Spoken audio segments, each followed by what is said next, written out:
This is Will Montgomery, former Washington Redskins center. Yo, what's good, folks? This is Trey Johnson, the headbanger, yo, and you're listening to Mess Hall with Rally Captain and Tailgate Ted. Word. What's going on, Rally? What time did you finally get in last night, man? Man, I got home in my bed. I looked at the clock and it was 3:15. Ooh. Damn, man, that's tough. Yeah. So is that But just hey, because you had to go to all the different stops, yeah, or yeah. Obviously, the first stop going up is the Pentagon, and then the second stop is around the mill, and then you reverse it coming back. So, and then plus, I live, on the other side of the moon, basically. So, so once the last stop at the Pentagon and make sure that the bus is good to go, cleaned up and everything, getting back on the road, getting home. Yeah, 3:15, 3:30. I was in the bed. So uh it's all good though, man. We had a great ride up. Big shout out to Channel 7 News anchor Scott Abraham for coming out and giving us a great send off. Um, Everyone was hyped.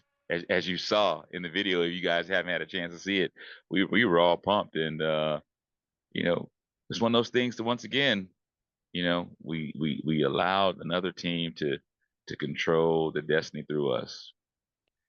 yeah, it was frustrating. Before we jump into that part, yeah, man, I saw the video and I saw Scott and them, and I saw you had retweeted Scott. And so, how many people were on the bus? I recognized a couple people. Like I think was KJ on the bus and Chris on the bus. Yeah, so going up, we had I want to say 16 people, and the general consensus was we would have had more people if the trip was put out earlier. Um, as you know, I wasn't going to put this trip together because of the tickets to the game were just through the roof, and it didn't make sense to have a bus trip with almost $700. I mean, no one would go on that bus trip. So Yeah. then the prices came down, and then people started reaching out to me saying, "Hey, you got to do it. We want to go." And so I was actually surprised that that many people did go ahead and sign up. So we had a great time. So we basically had 15 Commanders fans and one Philadelphia Eagles fan. That's a bummer, man. I mean, did you leave that Eagles fan in Philly, or they get a ride back with you? Nah, man. If you leave with SB events, you come back with SB events. We don't leave anybody behind unless there's a caveat to that. Unless you don't meet the bus time going home. And generally speaking, after the game, whether we win or lose or tie, you got 40 minutes just due to the contractual obligations with the bus company. You got 40 minutes from the clock strikes zero to meeting the bus. And if you miss that window, you will get left. Don't want to leave anyone, but we have had to do it before. But if you do leave someone, you just leave the Eagles fan. You text everyone else and say, "Hey, the contract change is 30 minutes, right?" And then, uh, so sad, too bad. It's yeah, fine. They you're can just true. hang out with the rest of all those green people up there. But how was it at the link, man? I mean, I didn't actually see you. I'm going back and thinking about it. I saw you on camera, but not the camera that I thought I was going to see you on. I sent you a picture of it. But how are Hmm. your seats? Where are you sitting at? Basically the same place as home, row one, hash mark. And it's so weird because I sit in these exact same seats or maybe two to three seats over every year in Philadelphia. The Philadelphia fans welcome me, believe it or not. And the ones that do not know of me, who I guess it's their first time going to the stadium that for that particular game, the people that know me, they always say the same thing. Don't mess with that guy. You know, we laugh, we go back and forth. I don't have any problems. And that's why I tell people, don't let what people tell you about Philadelphia bother you.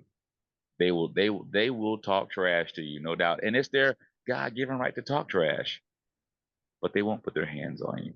So don't be afraid if you want to go to Philly next year with us, if you can remember. But we have a good time. It's great back and forth banter, and I love it. That's awesome, man. I'm glad you guys got a chance to go up there and represent. I mean, It looked good for a little bit, you know, Yeah. it didn't the ending wasn't that good, but so I texted you, if any of you guys watched the Amazon pregame show. So I watched it on Fox 5. I don't watch it on Amazon, but the Fox feed turned into the Amazon feed. So you got the exact same thing, pregame show and everything. Did anyone else text you that picture I sent you? One other person, I believe. So I thought that was kind of cool how it was a whole little montage. Did you record the game? Yeah, I did. So I'll have to go back and watch it. So it was a cool little montage, and I was wondering, they had a picture, like a still picture collage, if you will, of like old Washington legends on the right side of the screen. And on the left side of the screen, you had some Eagles legends and kind of like a Art Deco style motif up top there. And then at the bottom of it, there was a picture of Rally holding the flag.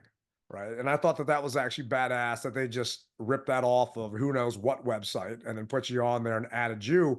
And looking at the picture, I don't remember seeing any other Washington fans in that picture. So you definitely stood out. I'm telling the wife, hey, it's Rally, it's Rally. She's like, what are you talking about? That's Art Monk, that's Mark Rippon, right? It's like, no, right down there. So I took a picture of it, sent it to you, then I showed it to her. So I thought that was awesome. So I'm definitely gonna have to get your autograph when I see you for the Cowboys game. Oh man, no, no, I need yours first. I need yours. Well, how about this? We'll just do it together, and it'll be all good. That's fine, man. That's actually I had a guy reach out to me asking about New Orleans. I guess he's been to my tailgate, Mhm. and he asked me, "Can you get a hold of Keith, the guy that has that flag? Because I think he has a tailgate for us to go to in New Orleans." I'm thinking, who the hell is Keith? Keith. I'm realizing he's got to mean you. So I haven't replied back to him yet because it was kind of weird. But I guess he met you at one of the tailgates when you came walking through and he's going to New Orleans. So he was asking about your New Orleans trip. He's probably talking about the rally because you know I don't throw tailgates. Yeah. And New Orleans, for those of you who have not been to New Orleans, they have like a square that's about 100 yards from the stadium where they have bands, they have bars, they have open bars. They have, well, I shouldn't say open bars. They're for a fee, but it's an open air setting, if you will. And it's a good time where everyone goes there and they get together, listen to music, jaw jack before kickoff, and go into the stadium. So I recommend that unless you just know someone who also is just having an awesome tailgate. And if so, let it be known because I will stop by and say hello to you. If you know anything about me, if you have a tailgate and you want me to stop by, I will do it. That's one thing I love to do is visit other fans. I'll let you know when it gets closer. My buddy Sparky does a massive one out there. The Oh, actual okay, cool. like the marching band comes through. They got this whole drum line thing. Last time we were out there, it was a lot of fun. They actually had some couple Commanders fans. I'm assuming Pork Ryan's going to be down there, so maybe he can introduce you. But walking around the link, I mean, on TV, it was just a handful of Commanders fans they showed. It was mainly Eagles, and I get it. It's a Thursday night game.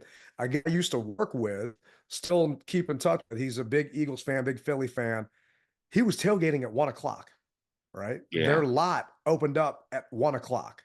For us, if it was an 8 o'clock kick, we wouldn't open until 3. Mhm. So, I mean, that's just, I've never be jealous of anything in Philly, but that's one thing I'm jealous of, the fact that they got that many hours to hang out and party. And I think you can kind of tell by some of the pictures in the stands when they're painting that crowd, because some of those guys, the game hadn't started yet, and the eyes are just rolling in the back of their heads. I feel like they were just hanging out in the parking lot a little too long. But how was it walking around? Did you see burgundy and gold?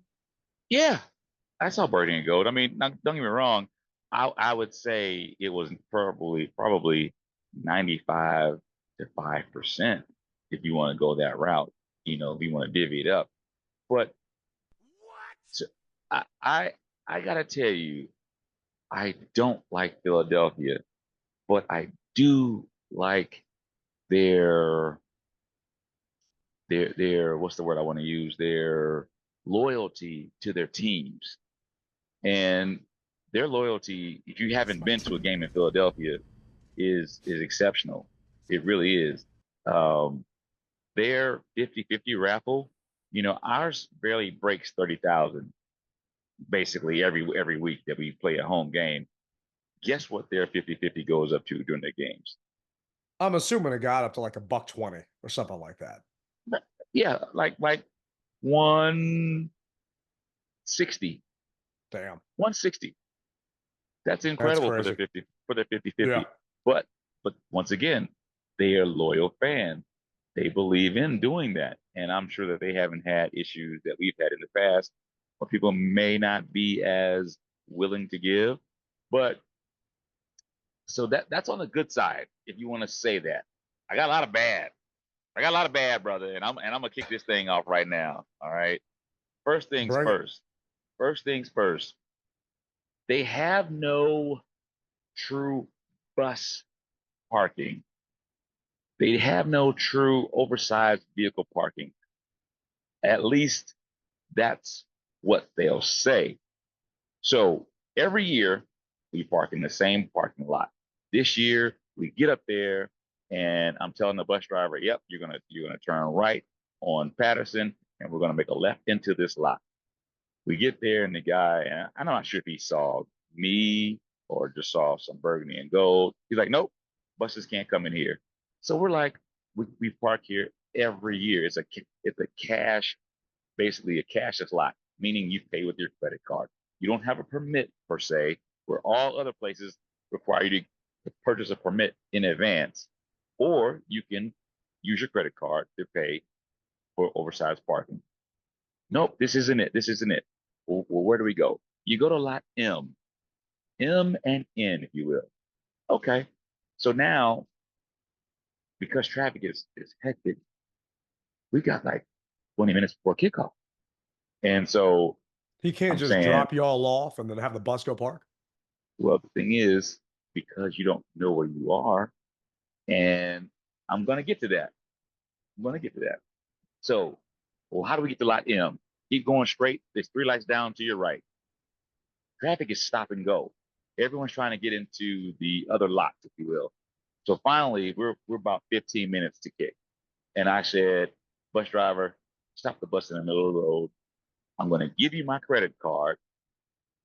Once you park, text me where you are, and we'll make our way to you." He's like, "Well, I really can't stop." I said, "Stop the bus, and we're at a standstill anyway, Yeah. because traffic is trying to get into the lot." So he stops. We depart. We make our kick. Thank goodness we made our kick. Once we got settled, send him a message, and I said, "Hey, where are you?" He goes, "Well, that lot that they told us to go to, they wouldn't let me in, and they wouldn't accept credit card." So I'm like, "Well, where are you parked?" He goes, "I'm stuck on Patterson. I'm literally on the street." So I said to myself, that makes no sense. Yeah. That's the first thing. Second thing, maybe you and our fans are Drew. Drew, if you're listening, maybe you can give me an update of what's going on. I catch a regulation kickoff football. Now, at home, when you catch a football, they say, "Hey, you got to give this football back." Yeah. Are there any rules that say that you must give that ball back? I have looked and I have not seen any. They suggest that you give it back, but there aren't any rules that say that you have to give it back or you'll get kicked out or whatever have you. So I'm thinking, like back home, you catch a kickoff official ball, they'll give you a 1-for-1 swap. They'll give you an older ball, but not an official kick ball. So I asked the guy, "Hey, where's the ball you're going to give me? Where's the ball you're going to give me for my 1-for-1 swap?" He goes, "We'll get it." And I was like, "Nah." I said, "I'm too old for that. 1-for-1 swap, bro." By this time, security's starting to come over, and they're starting to kind of like try to strong arm me. And I'm like, "1-for-1 swap. I'll give it back." The guy's like, "No, I need the ball now." So finally, I said, "You know what? I don't want any problem. Here's the ball." And the guy, the CFC guy, says, "Hey, man, I'll get you your ball." And I said, "Cool." So I gave it back. So I said, "Hey, you going to give me my ball?" And for our viewers that are viewing this is what he did to me. He basically gave me the hand swipe, like You ain't getting ish, mother sucker. And sure enough, I kept saying, where's my ball? And he would just swipe me down. So those are the things that I don't like about Philadelphia right there. I didn't get my ball, and next time I'm keeping the ball, and I don't care what anybody says because it's not a arrestable offense. I can keep that ball. Yeah, you're not required to give it back. So I mean, Yeah. you typically, if it's a kicking ball at that point, I get it because the kickers only have so many balls. And if they were the away game, but you're not required to give the ball back, right? There's nothing states you have to give it back. So I think it's because you were wearing what you were wearing. They're probably, trying to strong arm you and be a little more dicks about it. But did anyone in the group have any issues? I'm assuming they were all straight. They all had good seats downstairs. Oh yeah, everybody was good. No one had any problem. That's one thing that I try to do when we play Philadelphia. I try to get you between at least rows 4 and 10, and so everybody was pretty much between those rows, and we didn't have a problem. Yeah, one of the guys from my tailgate, Jared, who you've met, he hasn't been back for a while. Mhm. He's like, "Hey, let's go to the game." It's like, okay, well, if we're gonna go to the game, I gotta sit downstairs. I'm not sitting upstairs. He's like, well, no, I'll be able to get us seats. He was getting seats in the Commander's family section, which is in row 1 and row 2. But I know that it's row 1 and row 2 in the nosebleeds. No, So I was like, no, I'm not sitting up there. It's like, I'm not trying to be bougie about it. It's the you entire don't section's Commanders fans. you It's don't like, you don't no, do that in Philadelphia. no, because You you just have to don't. walk all the way to your seats. You've got to go through the concourse and go up and down and everything else. And it's not something I wanted to deal with. So it's like, all right, you know what? Everyone else just go have a blast. So I'm jealous that you guys went, but I'm also not, considering what time you guys got back. I mean, hearing JP Finley, what time he got back, and just everyone else I know that actually went to the game.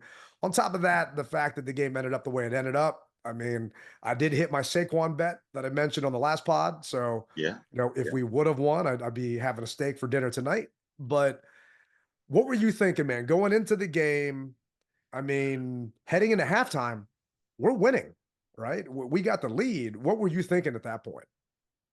Well, I'm going to tell you what I told the Philadelphia fans. I have been in this type of situation for a very long time, so give me my opportunity to cheer now. And that's what I said. I said, give me my opportunity to cheer now. You guys look like just a pile of dog crap. So I'm going to cheer and yell because I just don't know how this thing is going to play off in the second half. And on my live that I always do at halftime, I say the score is 0-0. And at any given time, Philadelphia turn on the Jets. And sure enough, that's what they did. So at this juncture, everybody said, aren't you mad? And I said, no, I'm not mad. Don't get me wrong. Before anybody tries to say, well, you don't care or anything. No, I do care. But as I said before, we're playing with house money. We're not supposed to be where we are. And because of it, and so many other losing seasons that we've had, kind of numb to it. That makes sense. So I just felt that, all right, we took an L. And that's just how it is. The better team showed up. We were getting, I saw once I saw that we were getting moved off the ball and kind of getting punked, I said, oh man, our time is coming. It's not going to be pretty. Yeah, I did a Facebook live. No, sorry, I did an Instagram live with my man Easy Street from 96.3. I do stuff with him on Fox 5 all the time. And we started off at 7 o'clock talking about how big a game this is and how massive a game this is. And that's how he started off. I was trying to temper expectations, right? It's like, this is a big game, yes, but I don't want to put that kind of pressure and that kind of weight on this game. A, because I didn't think we were going to win the game, but B, because this is just round 1 of the fight, right? And there's so many more games left after this. And even if, and this was before the game started, if we lose, we're still 7-4, right? It's not like it's catastrophic at that point if it doesn't go our way. It's like, no, this is massive. This is huge. It's like, easy. I mean, for you, it might be, but for me, this is another game. in the division. So yes, it's big, but if this was the second game in the battle, then yes, I would agree with you. But right now, knowing how banged up these guys are, knowing that it's coming up on a short week, I'm not going to say it's a huge game. The only reason it's big is because it's on prime time. There's no other games going on. But going into halftime, right? It was frustrating, man. Just looking at the breakdown, looking at what we did. I mean, B Rob was 6 for 38, right? Jayden was 8 for 13, right? 83 yards, right? B Rob and Eckler accounted for over 100 yards. Everyone else on the team had 4. Jayden just looked off on TV, right? He just did not look right. And at one point during the broadcast, they showed him and his hand was bleeding, and they basically had to super glue his right hand, right? And there's blood there. So I'm sure you didn't know anything about that, just not have a chance to watch the game. And he missed a pass to Noah Brown that just hit Noah in the feet.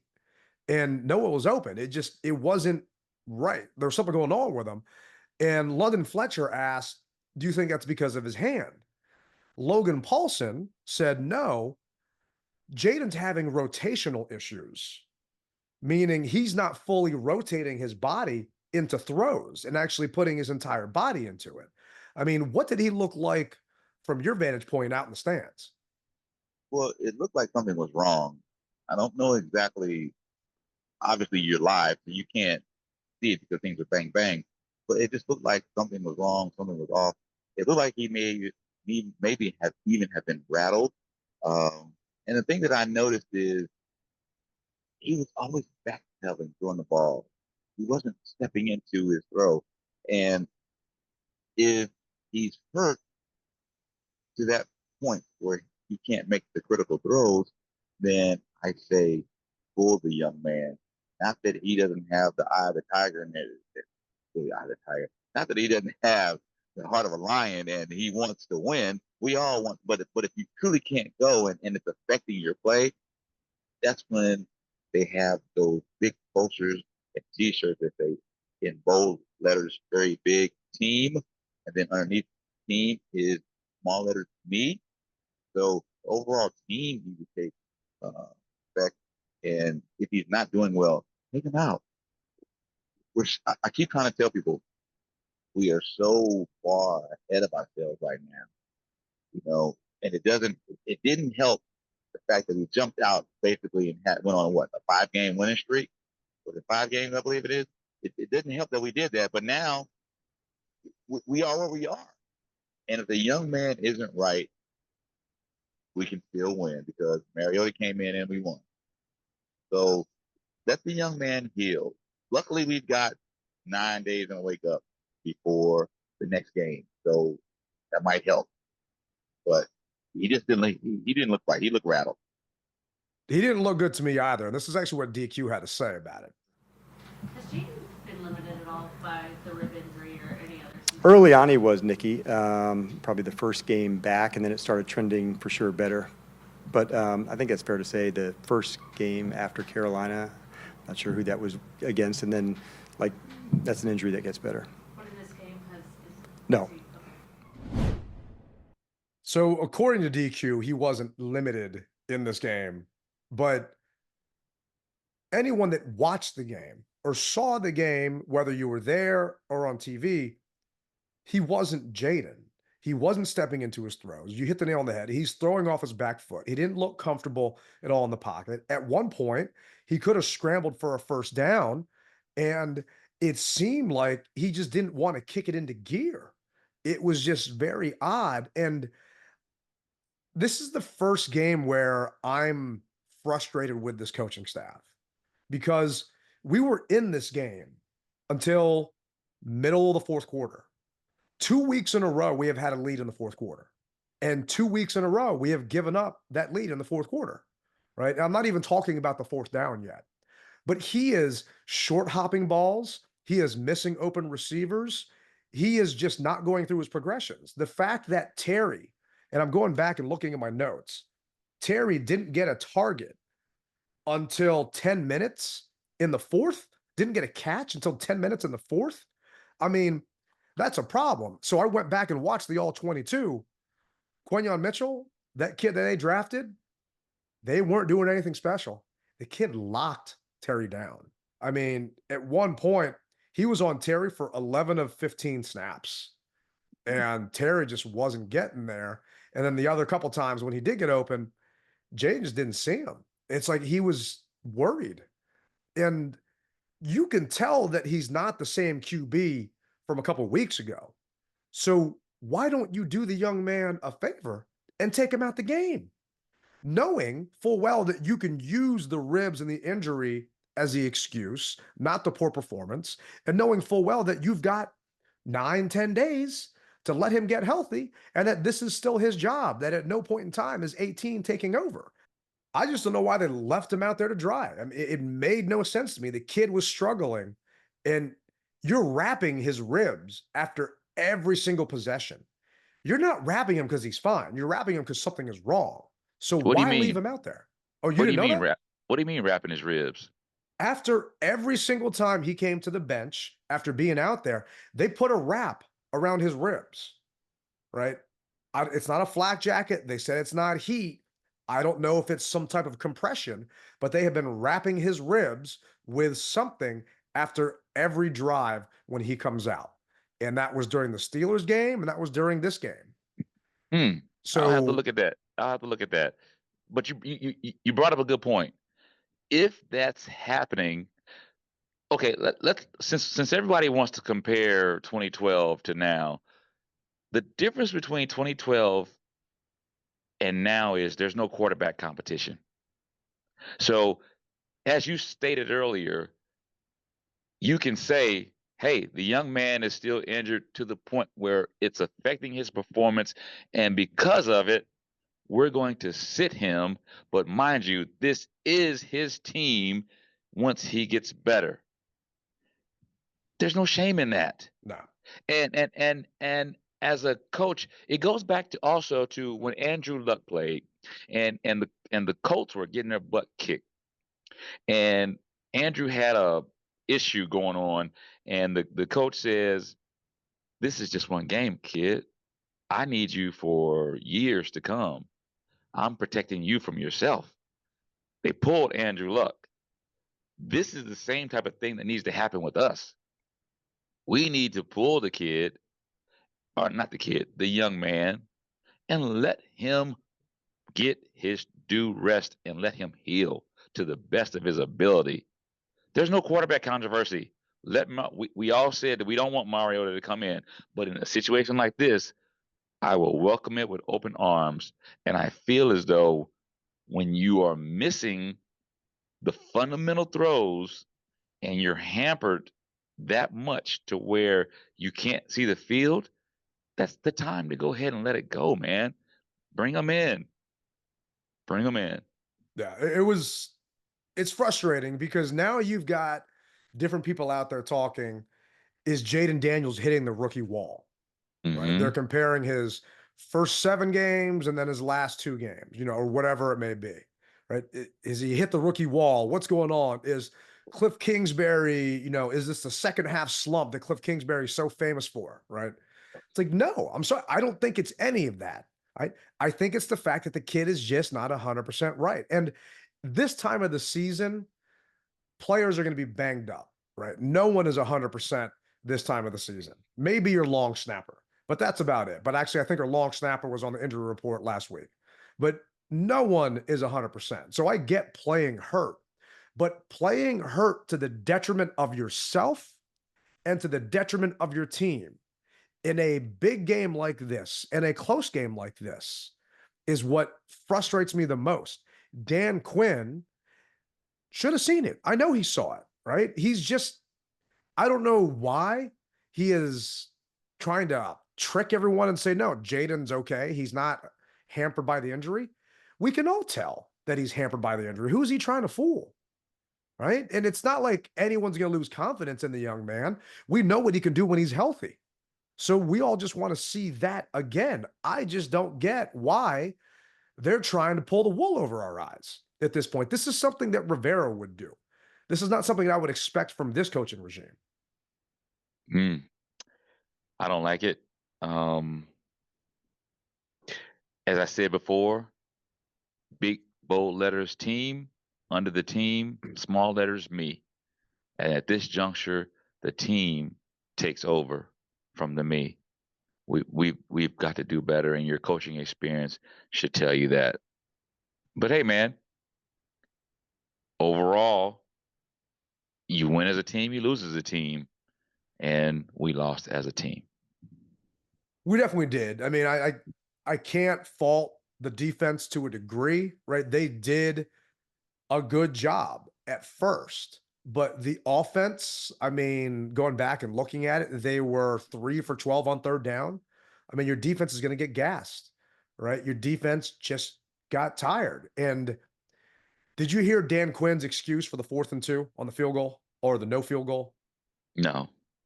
So 4th and 2, it's 12-10 Eagles. We have a chance to go up by 1. It's a very makeable field goal, even with Gonzalez, who hasn't missed anything since he's come on board, right? Did you want us to go for it, or were you on board of going for the field goal? I didn't care one way or the other, Ted. Um, I feel as though there's always a reason behind what we do. I think that after looking at it, the reason why we went for it is because he realized that Jayden isn't where he needed to be. And if by chance we can convert and we can get 7 in hostile territory, it's going to help us. And a field goal necessarily would not have helped us. Yeah, we would have had the lead temporarily, but we had the lead temporarily to begin with anyway. I think that no matter what would have happened, the better team would have come through the way that they did. Because at that point, we were still we're in it, but man, you could start to see that the tide was starting to change. At least the atmosphere in the stadium, it was that way. Now, the first half, oh, it was so quiet in there, you could hear a mouse pissing on cotton. That's how quiet it was. We had them shut down. But we know that there's 4 quarters of football. And this Philadelphia team is built for the fourth quarter. They may not do much first, second, third, but that fourth quarter, when it's time to get those legs churning and those young men burning, hey man, they come through. Yeah, the Eagles, let's see here. They've only scored once in the first quarter all season, right? And I did a halftime thing with Easy and some guy that's a coach. And they were excited. It's like, oh man, we're winning. It's like the Eagles are a second half team.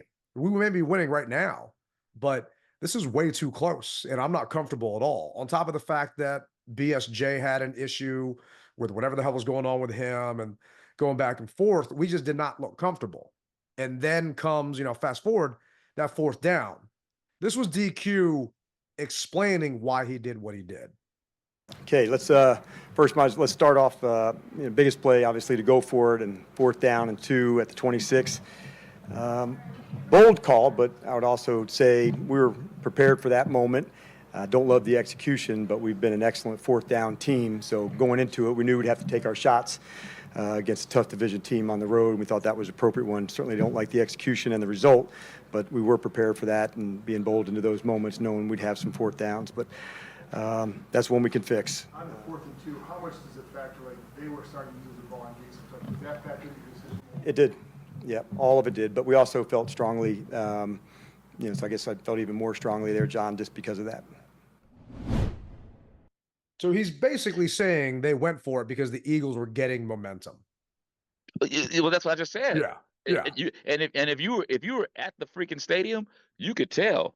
Now, I'll say this.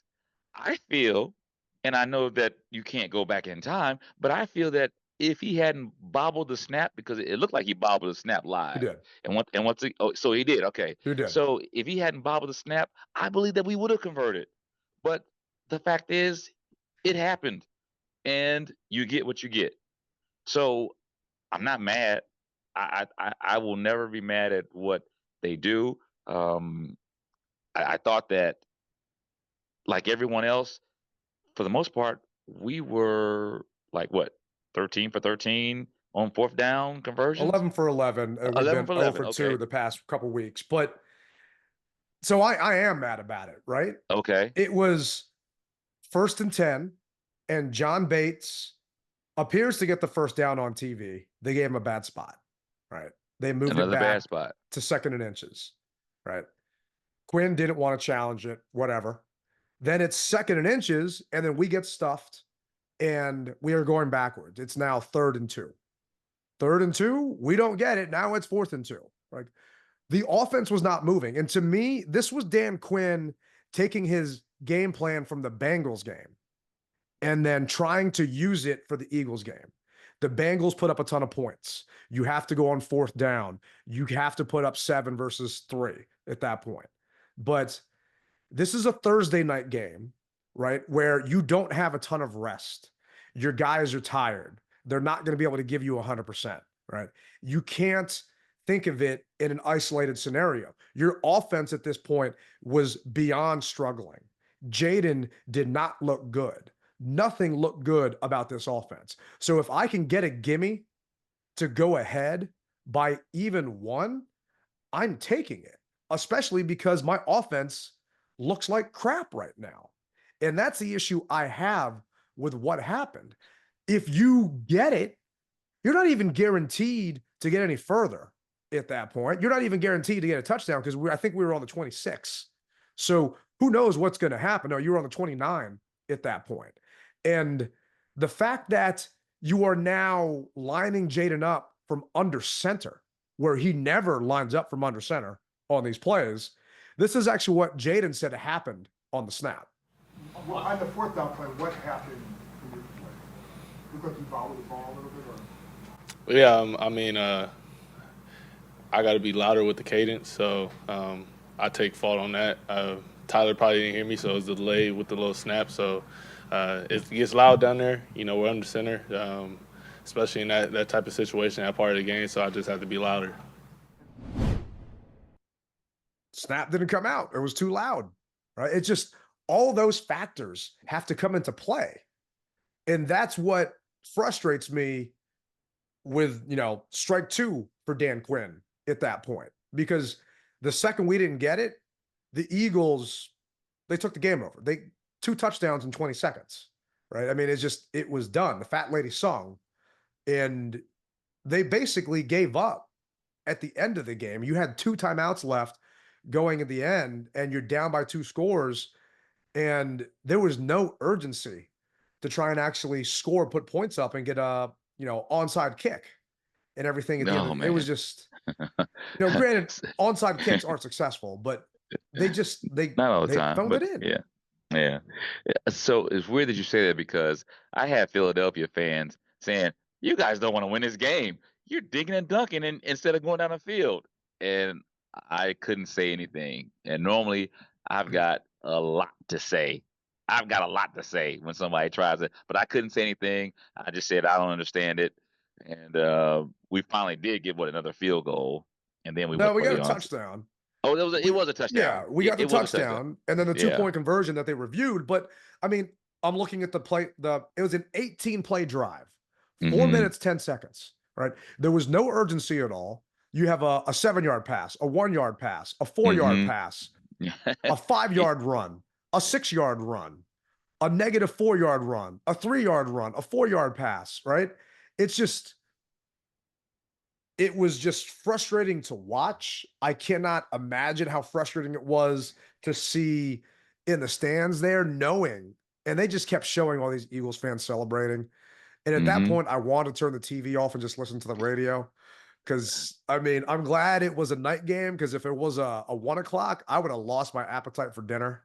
It just made me sick seeing all of them celebrating and then waving their arms like they're flying. Like, it just, oh man, it drove me insane. And I felt for you and everyone else that went up there on that, and just to have to walk out of those stands, it just ignorant ass fans just talking crap. And what makes me the angriest is their fans probably don't watch Jayden, right? Their fans don't watch us. So for some of their fans, this is their first sight of seeing Jayden.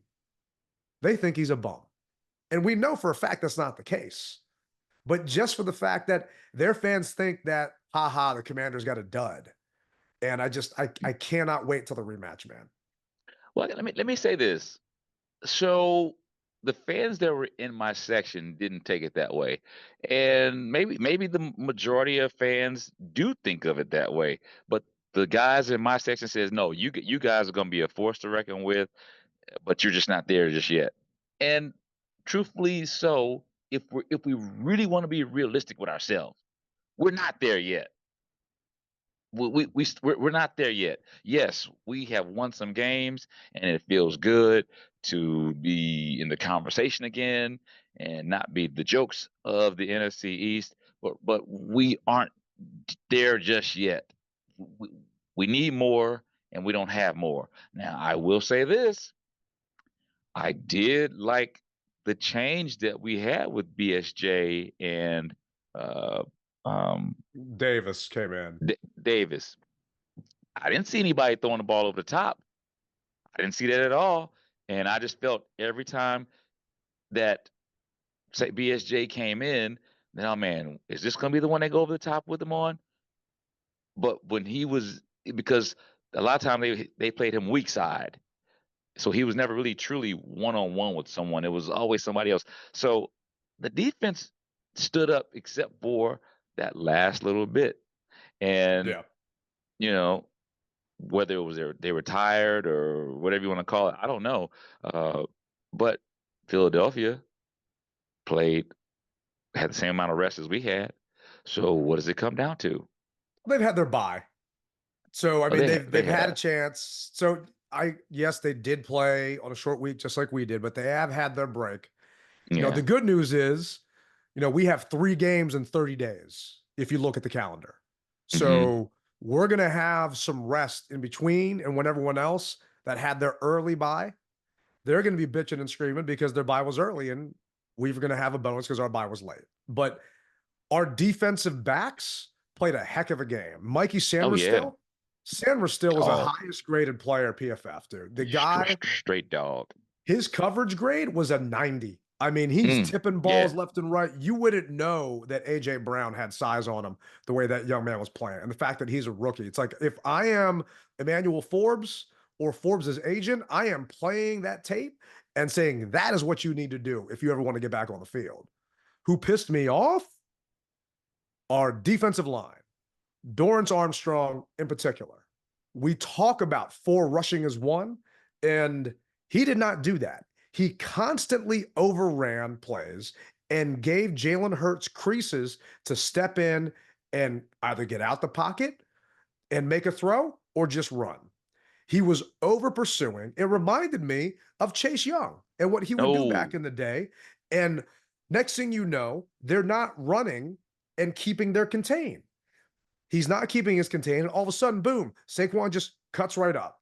And you've got Deron Payne just running and chasing after him because his buddy beside him left his gap, right? They were playing selfish football at the front. And to me, that happened because the guys were tired. I can't think of any other reason, because I have not seen them do that once this season out of all the game film I've watched. But yet this game, they just lose their fundamentals for whatever reason. And that's why they were finally able to just break us down.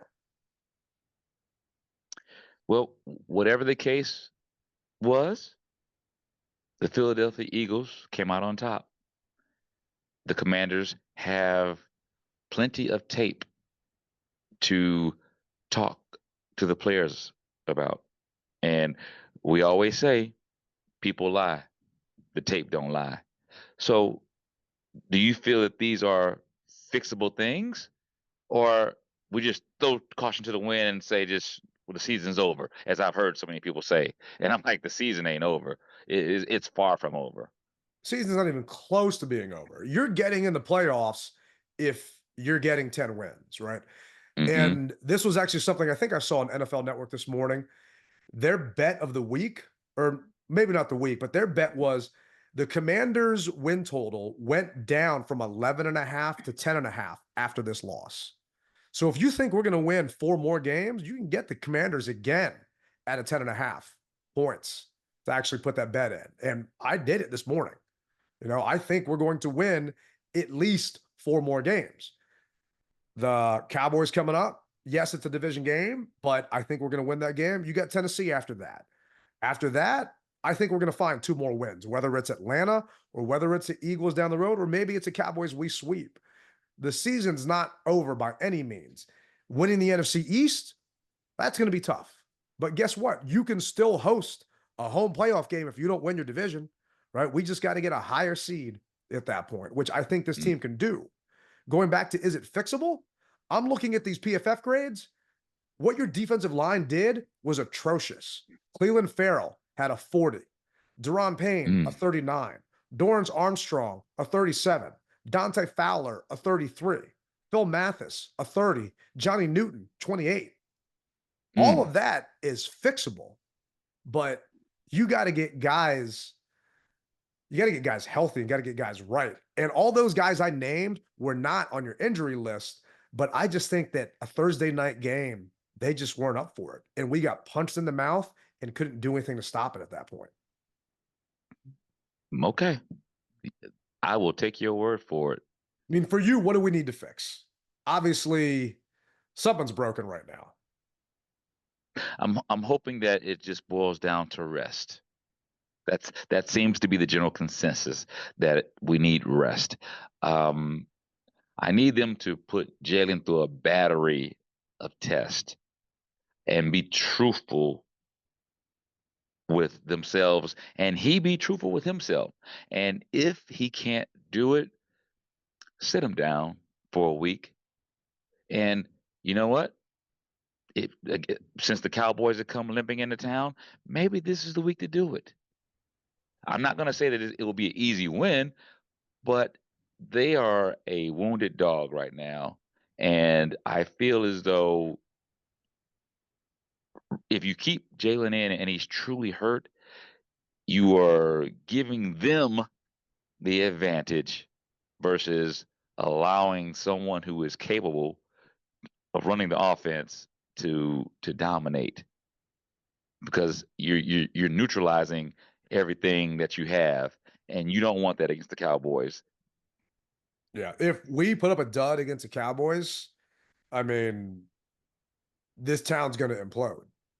And I don't think that's going to happen, but I'm right there with you, man. If they're not fooling anybody, we know something is wrong with him. Let him take a break. Mariota is capable. And yes, he whooped up on the Panthers because it was the Panthers, right? I mean, he had a decent game, but Jayden is not executing the offense. Cliff can't call something right now because it's just not being executed. Let someone else in if he needs it, right? And I'm hoping, and they actually asked Jayden, what are you going to do during your break? And he said he was going to watch football, right? I mean, I don't know. Me, granted, he's a football player. I get it. But I am not turning on the TV on Sunday and watching a single lick of football. I'm not watching the Monday night game. I am just going to relax and enjoy no football for a couple of days. What about you? What are you going to do during Little Mini Bye?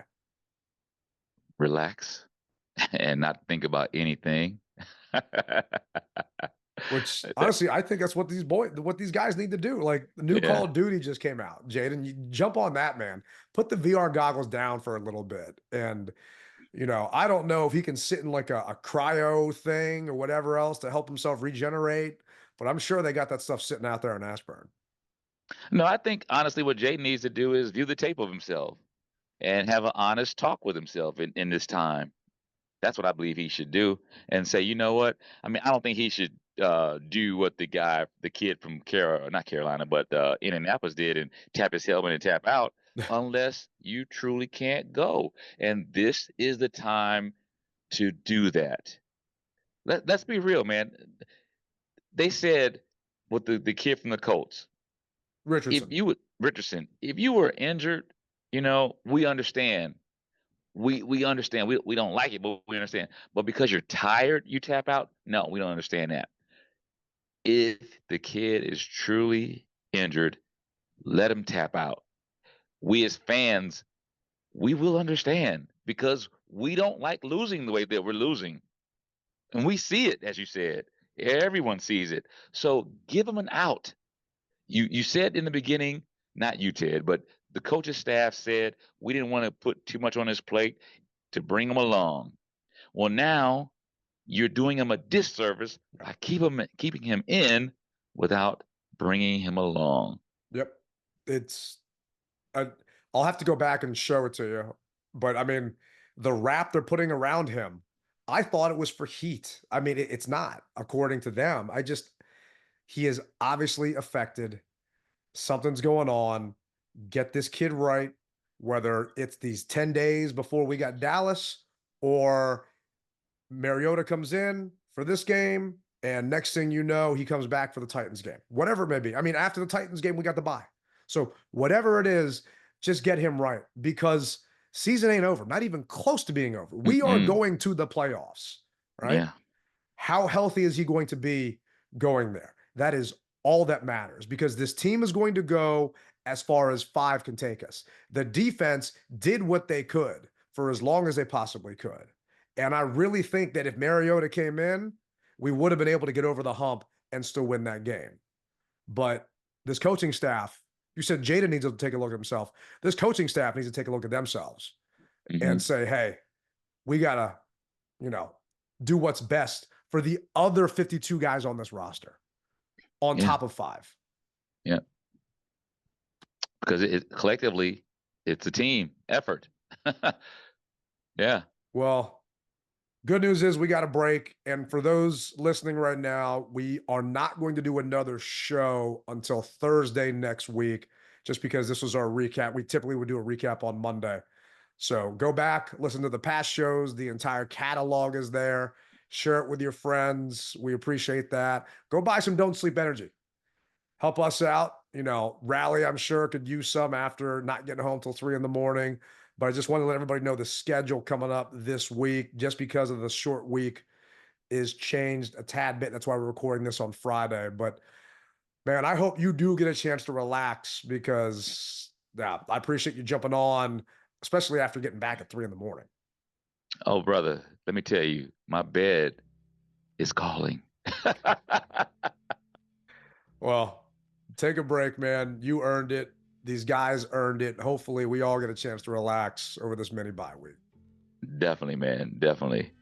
And I did have a don't sleep on my way home. There was no way I could have made that drive without it. So don't sleep. You did it again. You helped a brother out. Yeah, I might have to have one this weekend because this puppy is keeping me up all night, but that's a story for another day. All right. Hey, well, I hear the music playing in the background, which lets me know that another episode is coming to a close of the DMV Mess Hall. Thank you guys for riding with us. We'll see you next week. Rally Captain, Tailgate Ted. Almost didn't say it. You rep it hard. Oh, you don't rep it at all. We're out.